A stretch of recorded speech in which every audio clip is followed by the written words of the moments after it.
Friends, welcome to Lavanya's life style. Friends, వేడివేడిగా దోశలు చక్కగా పల్లీ చట్నీతో కానీ లేదంటే అల్లం చట్నీతో కానీ తినాలని ఎవరికి ఉండదు చెప్పండి. మరి అంత టేస్టీ క్రిస్పీ సాఫ్ట్ దోశలు మనకి రావాలి అంటే ముందుగా మనం పర్ఫెక్ట్ దోశ బ్యాటర్ ప్రిపేర్ చేసుకోవాలి.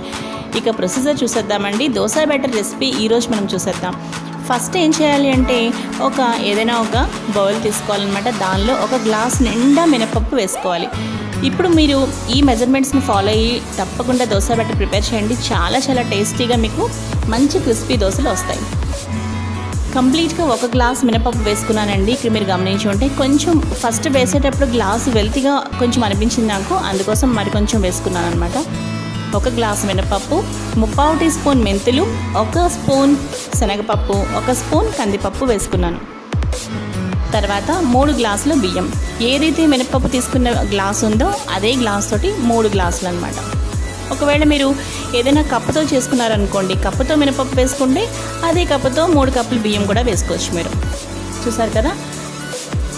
ఇప్పుడు మనం వీటిని చాలా చక్కగా మనం ఒక 2-3 సార్లు శుభ్రంగా వాష్ చేసేసుకోవాలన్నమాట. మరొకసారి చెప్తున్నానండి. 1 గ్లాస్ మినపప్పు, 3/4 టీ స్పూన్ మెంతులు, అలాగే 1 స్పూన్ శనగపప్పు, 1 స్పూన్ కందిపప్పు, అలాగే 3 గ్లాసుల బియ్యం. అలాగే మీకు అర్థమైంది కదండి. సో అదనమాట. ఈ విధంగా మీరు చాలా చక్కగా మనం వీటిని చూసారు కదా 2-3 సార్లు శుభ్రంగా వాష్ చేసుకోవాలి. ఇలా వాష్ చేసుకున్న తర్వాత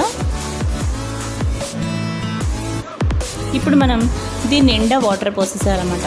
చూసారు కదా. నేను ఈ విధంగా వాటర్ పోసి ఇప్పుడు మనం కాసేపు అంటే ఎంతసేపు అంటే ఒక 4 గంటలు కంపల్సరిగా మీరు చాలా చక్కగా వీటిని నానబెట్టాలి ఫస్ట్, ఈ పప్పులన్నీ కూడా. చూసారు కదా. మనకి చాలా చక్కగా మనకి 4 అవర్స్ అయిపోయిందండి. మనకి ఎంతో చాలా చక్కగా నానిపోయిందనమాట మినపప్పు బియ్యం కూడా.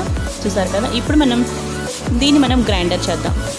ఫస్ట్ మనం గ్రైండర్లో వేస్తున్నాం అనమాట. గ్రైండర్లో వేసేటప్పుడు ఫస్ట్ ఏం చేయాలి అంటే మనం ఆన్ చేసిన తర్వాత ఒక గ్లాస్ వాటర్ పోసానండి నేను. పోసిన తర్వాత అప్పుడు మనం ఏదైతే తయారు చేసుకున్న నానబెట్టిన బియ్యం పప్పు ఉన్నాయో అవన్నీ కూడా అందులో వేసేస్తాం. చూస్తున్నారు కదా.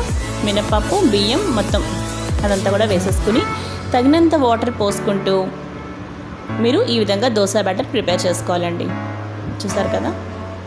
దోశ బ్యాటర్ ప్రిపేర్ చేస్తున్నప్పుడే ఇక్కడ నేను సాల్ట్ వేసుకున్నానండి. సరిపడా సాల్ట్ మీరు అది మీ అడ్జస్ట్మెంట్ ప్రకారం మీరు వేసుకోండి. కొంతమంది వేసుకుంటారు, కొంతమంది ఎలా చేస్తారు అంటే దోశ బ్యాటర్ ప్రిపేర్ అయిన తర్వాత మళ్ళీ దాన్ని ఒక నైట్ అంతా బయట ఉంచుతాం కదా మనం కొంచెం పిండి పొరవడానికి, దాని తర్వాత యాడ్ చేసుకుంటూ ఉంటారు. నేనైతే దోశ బ్యాటర్ ప్రిపేర్ చేసేటప్పుడే వేసేసానండి ఆల్రెడీ.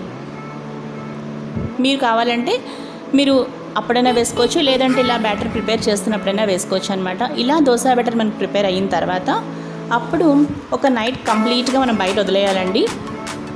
అప్పుడు మనకి మార్నింగ్ అయ్యేసరికి ఈ విధంగా పిండి పులిసి చక్కగా ఉంటుందన్నమాట. దాన్ని మనం స్టోరేజ్ చేసుకోవచ్చు అనమాట. ఈ విధంగా ఫ్రిడ్జ్లో పెట్టుకుని చక్కగా బ్రేక్ఫాస్ట్లో కానీ లేదంటే డిన్నర్ ఎప్పుడైనా లైట్గా తీసుకోవాలి అని అనుకున్నప్పుడు కూడా చాలా చక్కగా దోశలు వేసుకుని హ్యాపీగా తినేయచ్చండి. సో మీకు ప్రొసీజర్ అయితే చాలా బాగా అర్థమైంది అనుకుంటున్నాను. చూసారు కదండి. ఇదండి ఈరోజు రెసిపీ. ఈ వీడియో మీ అందరికీ బాగా నచ్చింది అనుకుంటున్నాను ఫ్రెండ్స్. ఈ వీడియో మీకు బాగా నచ్చినట్లయితే తప్పకుండా ఈ వీడియోని లైక్ చేయండి, షేర్ చేయండి.